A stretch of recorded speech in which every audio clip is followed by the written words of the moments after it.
I'm Callie Brethauer in your neighborhood. Today is Veterans Day, and despite the cold weather, members of Veterans for Peace are gathered outside here, the old Capitol, to advocate for peace around the world. They have all other sorts of activities planned, so let's follow and see what they're doing to honor this day.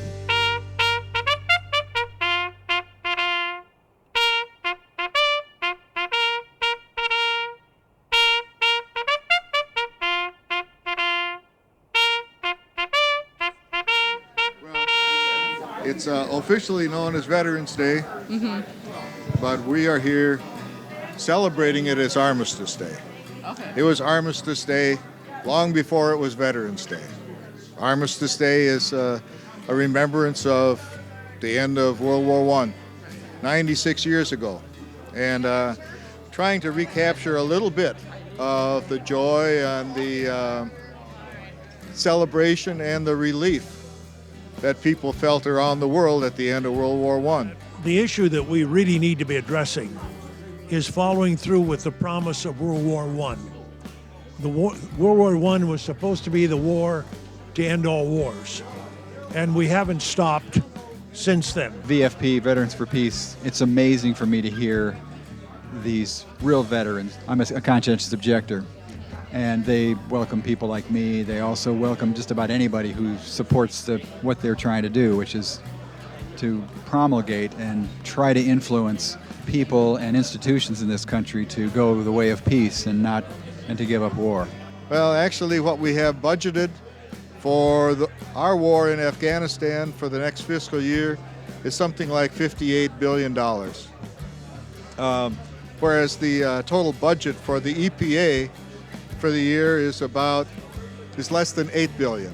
We really are looking the other way in terms of some of the largest challenges that we have. You know, about 30% of our total consumption of energy goes into the war.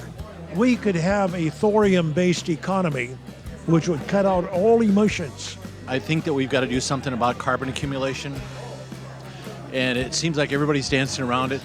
The first thing we can do is we can phase out the use of coal, especially for electricity production.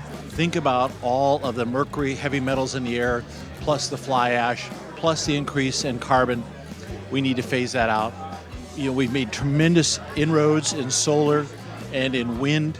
We need to keep doing that. War illustrates the lack of imagination.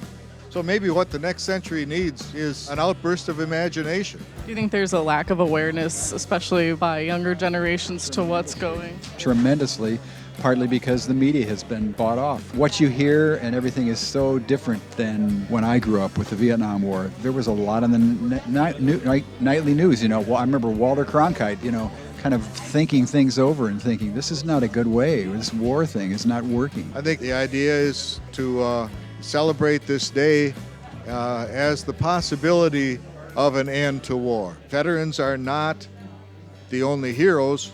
Veterans are not the only victims. Beyond war, there are clearly a lot of issues that resonate that Veterans Day / Armistice Day reminds us of. And here at PATV, we would like to thank our veterans and remind you all to thank those who served for our country. Thank you for watching. I'm Callie Brethauer in your neighborhood on your neighborhood network, PATV Channel 18.